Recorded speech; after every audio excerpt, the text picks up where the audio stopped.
Olá, um bom dia para você.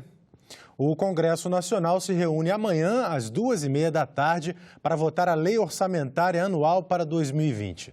Você sabe o que isso significa? A repórter Isadora Fonseca explica. O final do ano chegou, 2020 está ali e o projeto de lei orçamentária anual ainda não foi votado. É na LOA que o governo define prioridades contidas no Plano Plurianual, o PPA, e as metas que serão atingidas naquele ano, ou seja, a previsão de gastos do governo com cada área. Caso não seja possível aprovar a LOA de 2020 este ano, a legislação prevê que o Executivo conte no início do ano apenas com a liberação mensal de 1/12 do valor previsto para custeio da máquina pública. Mas, de acordo com alguns parlamentares, a previsão é que a LOA seja aprovada esta semana com uma diminuição de recursos para os investimentos. A maioria dos recursos estão comprometidos para a Previdência, para o serviço da dívida, mas se respeitou os investimentos na área de saúde, de educação, da área social, garantindo esses programas sociais todos de compensação para a população economicamente mais fraca. Portanto, se fez aquilo que era possível fazer.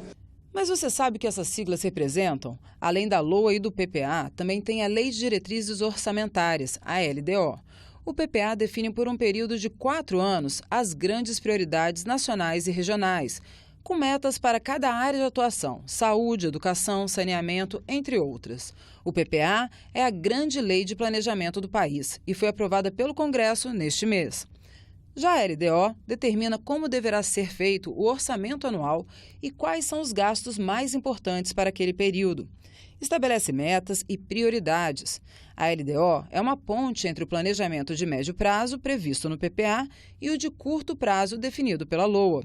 A Lei de Diretrizes Orçamentárias foi aprovada em outubro pelo Congresso. A LOA inclui toda a programação de gastos da administração pública, desde o pagamento de pessoal, de aposentadorias, saúde, educação, até os investimentos das empresas estatais. Todas as ações do governo federal dependem da LOA, pois nenhuma despesa pública pode ser executada fora do orçamento. Na Lei Orçamentária de 2020, um dos pontos polêmicos é o que prevê recursos para o fundo eleitoral. O relator da LOA, o deputado federal Domingos Neto, finalizou a proposta e destinou 3,8 bilhões de reais em recursos públicos para gastos em campanhas eleitorais. Na proposta encaminhada pelo Executivo, a previsão era de 2 bilhões de reais. De acordo com o senador Rogério Carvalho, o texto não foi consenso entre os parlamentares. Tem algumas divergências, como, por exemplo, não ter aumento para o salário mínimo, o que é ruim para uma economia que está frágil e com as famílias consumindo menos do que deveria, mas infelizmente essa é a visão do governo e a oposição não teve como mudar. Então, mesmo com essa ressalva, eu acredito que a gente aprova o orçamento. E sobre o orçamento de 2020, a gente conversa agora com o coordenador geral das atividades de assessoria aqui no Congresso Nacional, o consultor Ari Tamay. Muito obrigado pela sua presença aqui no nosso jornal. Um prazer. Como é que estão os últimos detalhes aí para a elaboração do orçamento do ano que vem? A consultoria realmente, nesse momento, ela tem bastante trabalho, né, juntamente com todos os relatores, os fechamentos, né, agora para que a aprovação possa ocorrer na CMO e no Congresso Nacional. Pois é, são quantos relatórios setoriais? A gente, quando imagina assim, um país, a gente vê que existem diversas áreas para serem tratadas pelas políticas públicas e o orçamento é quem vem dar números a isso aí, a responder. São quantos relatórios setoriais? Temos 16 relatores para áreas específicas no orçamento, né? 16 relatores setoriais. Tem uma área que é muito importante, que é a questão da área social, né? E houve até uma certa polêmica, porque quando se verificou a mensagem enviada aqui pelo Poder Executivo, se verificou uma redução no dinheiro que estava sendo colocado no Bolsa Família. Isso, de fato, se confirmou? Na verdade, os relatores, quando se debruçam, eles analisam todas essas questões, né? Então, essa comparação do que chegou comparativamente aos anos anteriores, né? E eles se debruçaram certamente sobre a questão e esse tema, sem dúvida, é um tema central lá na CMO, né, para aprovação. E eu não tenho dúvida de que esse debate vai ocorrer naturalmente, tanto na CMO como no Congresso Nacional. Agora, lá na CMO, que é a primeira fase de votação final desse orçamento, assim, né, a Comissão Mista de Orçamento, como é que pode um deputado ou um senador conseguir uma modificação já nessa última etapa lá? É complicado? Nessa última etapa, na verdade, quando nós estamos falando da votação do relatório geral na CMO e no Congresso Nacional, nós estamos falando, na verdade, do orçamento todo já ajustado por todos os relatores setoriais e pelo relator geral.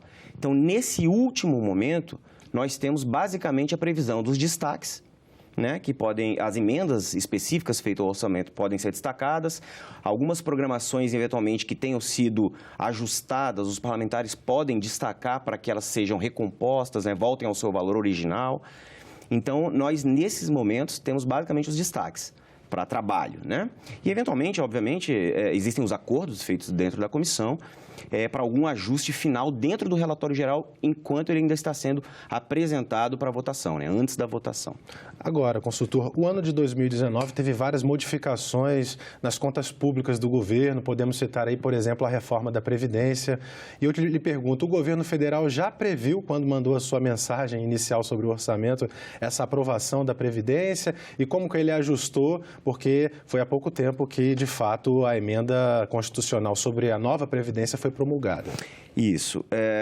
Quando a mensagem original, né, em 31 de agosto, chegou ao Congresso Nacional, nós tínhamos apenas a aprovação na Câmara dos Deputados, né, da proposta de emenda constitucional.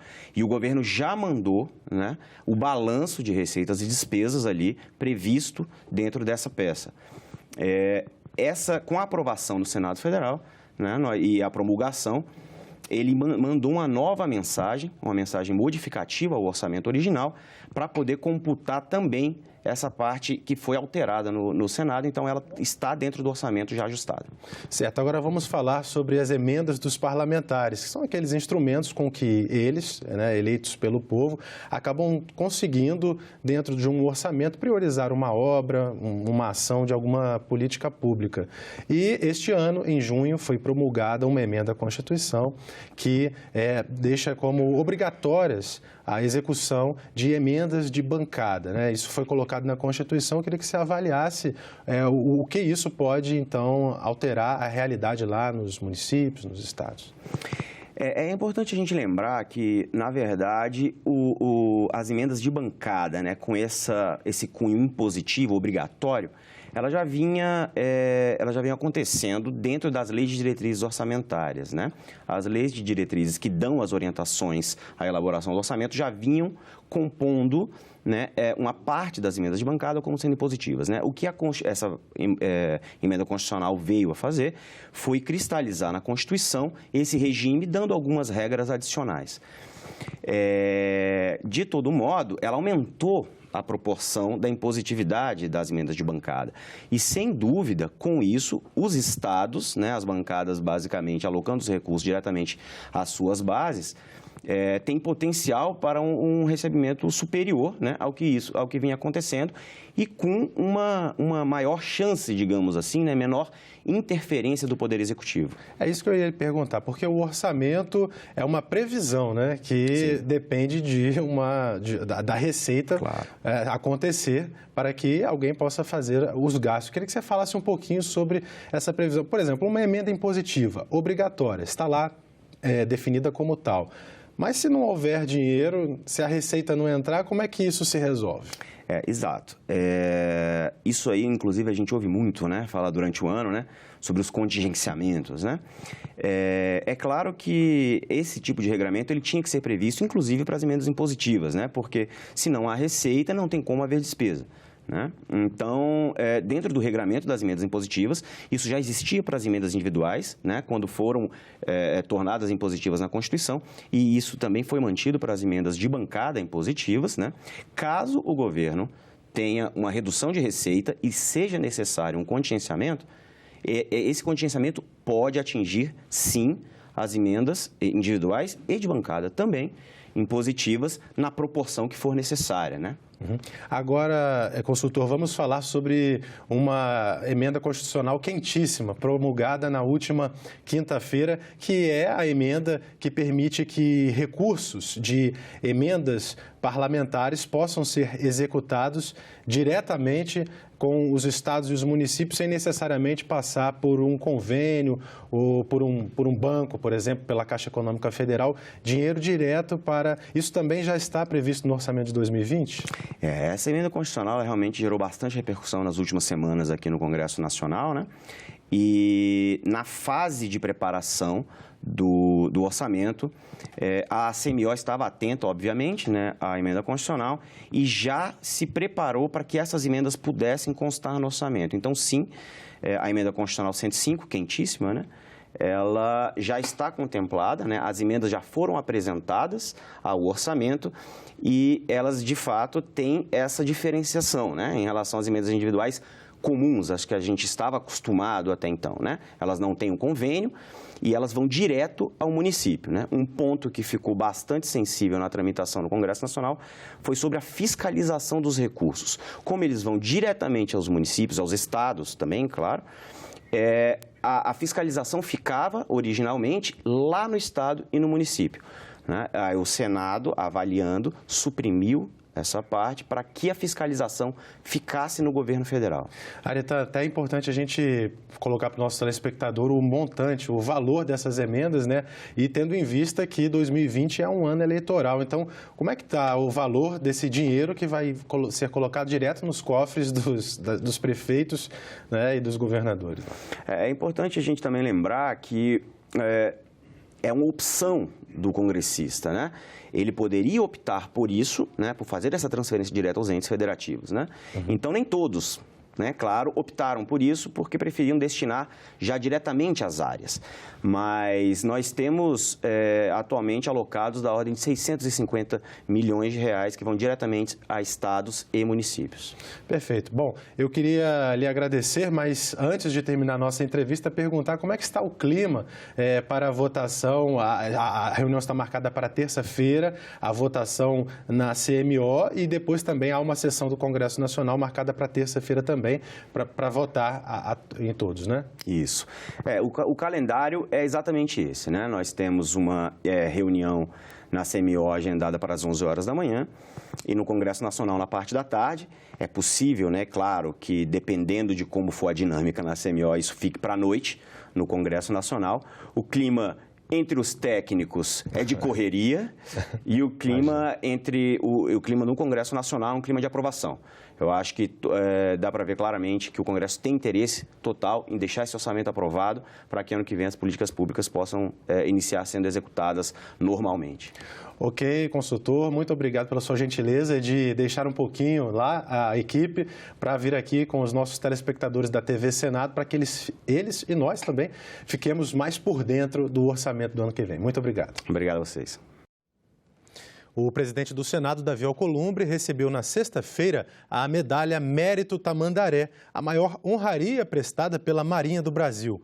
A comenda é concedida a autoridades e instituições civis e militares, brasileiras ou estrangeiras, que tenham prestado serviços relevantes à Marinha do Brasil. A medalha foi entregue ao senador pelo presidente da República, Jair Bolsonaro, que também participou da solenidade. Bolsonaro destacou o empenho dos integrantes das Forças Armadas e dos três poderes na melhoria do país. Os nossos desafios são muitos. Ninguém pode nada sozinho.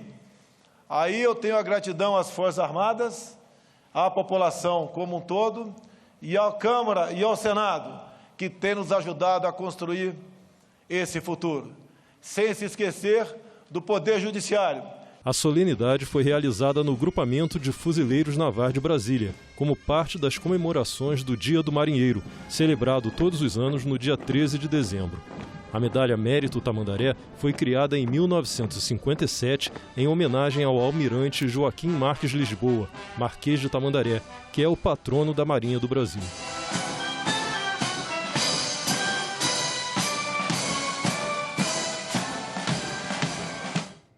A edição de hoje do Diário Oficial da União traz o veto do presidente Jair Bolsonaro ao projeto de lei que previa processos por ação penal pública incondicionada a quem cometesse, no âmbito das relações domésticas, crimes de lesão corporal leves e culposas a menores de 18 anos ou incapazes. A justificativa do veto foi a contrariedade da matéria ao interesse público, porque ela ofende o princípio da intervenção mínima, para o qual o direito penal só deve ser aplicado quando estritamente necessário. O presidente cita o Estatuto da Criança e do Adolescente como regra a ser utilizada nesses casos. E esta semana vamos ter sessão deliberativa no plenário do Senado. Na pauta está uma medida provisória. Então, vamos saber os detalhes com a nossa repórter Isabela Dutra. Bom dia, Isabela. Bom dia, Tiago. Bom dia a todos. O Senado se reúne em sessão deliberativa extraordinária amanhã, terça-feira, às 10h30 da manhã. É a última sessão deliberativa prevista para este ano e os senadores devem votar a medida provisória que transfere o COAF do Ministério da Economia para o Banco Central e faz uma reestruturação no órgão. Essa medida provisória tem que ser votada até amanhã para não perder a validade. Na semana passada, os deputados votaram a medida provisória e rejeitaram a mudança de nome do COAF. COAF significa Conselho de Controle de Atividades Financeiras e, pela medida provisória, ele passaria a se chamar Unidade de Inteligência Financeira. Mas essa mudança foi rejeitada pelos deputados e a função, Tiago, continua a mesma: monitorar as atividades financeiras e produzir informações para prevenir e combater a lavagem de dinheiro. Tiago. Muito obrigado pelas informações, Isabela. E agora vamos conversar sobre a agenda das comissões para esta semana. E temos para isso o nosso jornalista André Ricardo falando ao vivo conosco. Bom dia, André. Bom dia, Tiago. Bom dia a você que nos acompanha. Nesta terça-feira, às 9h05, a CPI criada para investigar a situação das vítimas e familiares do acidente da Chapecoense, daquele avião que caiu na Colômbia em 2016, faz reunião para votar o plano de trabalho e requerimento de convocação de depoente. Às 10h, a Comissão de Assuntos Econômicos faz reunião deliberativa. Um único item está na pauta: é a autorização para empréstimo em favor do município de Ponta Porã, em Mato Grosso do Sul. O valor de 25 milhões de dólares americanos virá do Fundo de Financiamento para o Desenvolvimento da Bacia do Prata e deverá ser aplicado no Programa de Desenvolvimento da Faixa de Fronteira. Às 11h, a reunião é na Comissão de Educação. Na pauta, entre outros, está o projeto que inclui a prática do jiu-jitsu nos currículos do ensino fundamental.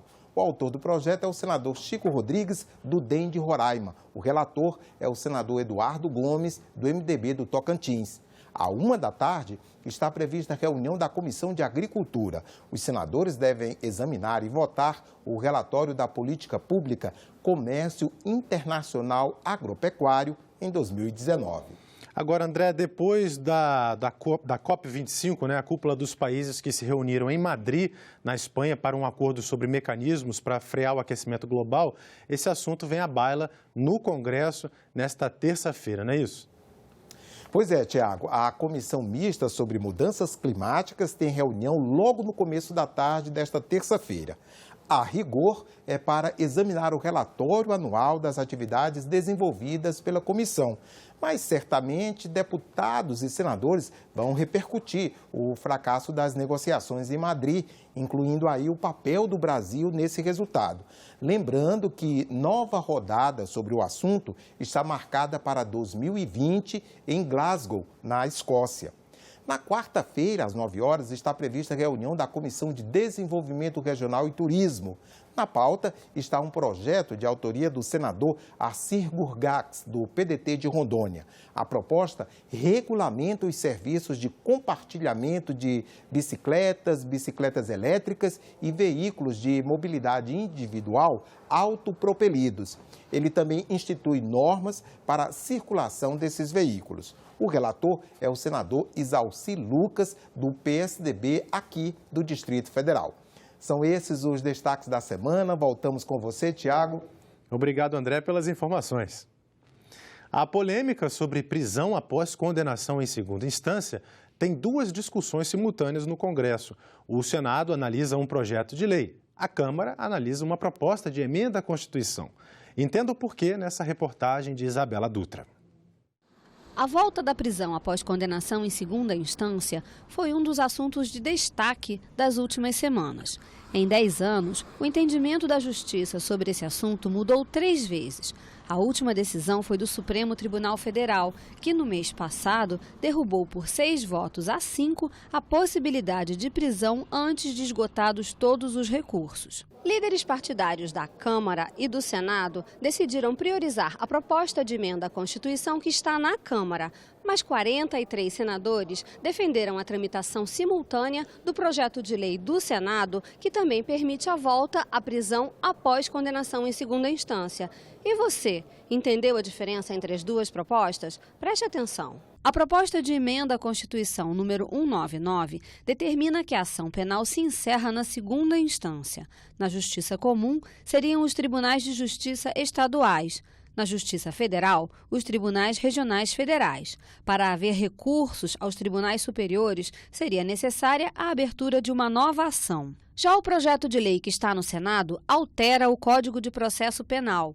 Define que a prisão pode acontecer depois da condenação por tribunal, sem prejuízo dos recursos que venham a ser apresentados. Na prática, a proposta altera o que hoje é considerado trânsito em julgado, quando a prisão só pode ser feita depois de esgotados todos os recursos. Além dos textos, as duas propostas também têm tramitações completamente diferentes. Dá só uma olhada. Uma proposta de emenda à Constituição tem caminho especial.